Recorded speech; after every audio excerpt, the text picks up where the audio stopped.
Ya, Assalamualaikum warahmatullahi wabarakatuh. Izin saya Tubagus Salim Amrullah akan memaparkan tugas ujian akhir semester Cyber Security Management, yaitu penerapan standar dan strategi keamanan informasi pada tempat saya bekerja, yaitu kantor pelayanan pajak. Lanjut. Ya, latar belakang mengapa keamanan data krusial di KPP. Ya, KPP ini merupakan instansi pelayanan publik yang setiap hari mengelola data wajib pajak dalam jumlah besar dan bersifat sangat sensitif.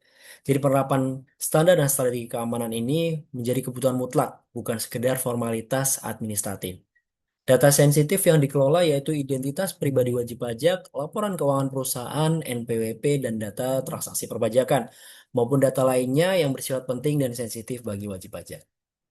Nah, standar keamanan data dan informasi yang digunakan di instansi atau kantor tempat saya bekerja mengacu pada aturan Undang-Undang Nomor 27 Tahun 2022 tentang Perlindungan Data Pribadi yang mengatur kewajiban KPP untuk melindungi data pribadi wajib pajak. Lalu Undang-Undang Ketentuan Umum Perpajakan Pasal 34 yang intinya terkait dengan kerahasiaan data perpajakan di mana pejabat pajak dilarang membuka data wajib pajak kepada pihak lain di luar dari tugas resminya. Lalu ada Peraturan Menteri Keuangan Nomor 133 garis miring PMK 01 garis miring 2022 tentang tata kelola TIK di lingkungan Kementerian Keuangan. Jadi ini mengatur standarisasi perangkat TIK, pengelolaan akun pegawai, dan keamanan jaringan internal. Lalu strategi keamanan informasi apa sih yang diterapkan di kantor saya? Yang pertama adalah pembatasan akses sesuai jabatan. Jadi setiap jabatan melihat akses yang berbeda-beda sesuai dengan kepentingannya masing-masing. Yang kedua yaitu penerapan MFA atau Multi-Factor Authentication dan update password secara berkala. Jadi OTP wajib dilakukan setelah login. Lalu penggantian password ini wajib dilakukan juga setiap 3 bulan untuk mencegah pembobolan akun dan kebocoran data. Lalu penerapan firewall dan antivirus di setiap perangkat yang ada di kantor. Lalu backup data secara berkala pada server utama di mana disimpan di ruang yang aman dan dilakukan untuk mempercepat pemulihan data jika terjadi kegagalan sistem. Lalu ada penempatan ruang server yang aman dan terbatas. Ini dilakukan untuk melindungi pencurian data. Jadi hanya bisa diakses oleh beberapa pegawai saja. Kalau di kantor saya namanya pengelola administrasi komputer di seksi penjamin kualitas data. Lalu ada yang keenam yaitu edukasi security awareness.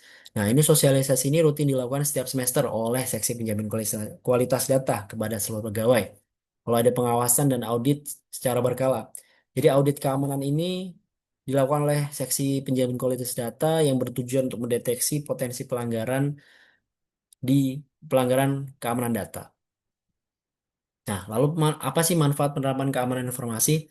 Yang pertama ada data wajib pajak ini terlindungi, resiko kebocoran menurun, kepercayaan publik ini menjadi meningkat, dan pelayanan publik ini menjadi lebih lancar. Kesimpulan, jadi keamanan informasi ini sangat penting sebagai fondasi dalam melayani wajib pajak. Kantor pelayanan pajak ini mengelola data penting dan sensitif milik wajib pajak sehingga perlu penerapan standar dan strategi keamanan informasi yang kuat. Nah, standar keamanan informasi yang digunakan ini mempunyai landasan beberapa peraturan berikut seperti Undang-Undang Nomor 27 Tahun 2022, Undang-Undang Ketentuan Umum Perpajakan dan PMK Nomor 133 Tahun 2022. Nah, strategi yang dilakukan atau diterapkan di kantor saya mencakup pembatasan hak akses, penguatan keamanan jaringan dan data, edukasi security awareness, dan pengawasan serta audit secara berkala. Lalu penerapan standar dan strategi keamanan informasi ini dilakukan untuk menjaga keamanan informasi agar pelayanan pajak itu dapat berjalan secara efektif, aman, dan terpercaya. Sekian dari saya, terima kasih. Wassalamualaikum warahmatullahi wabarakatuh.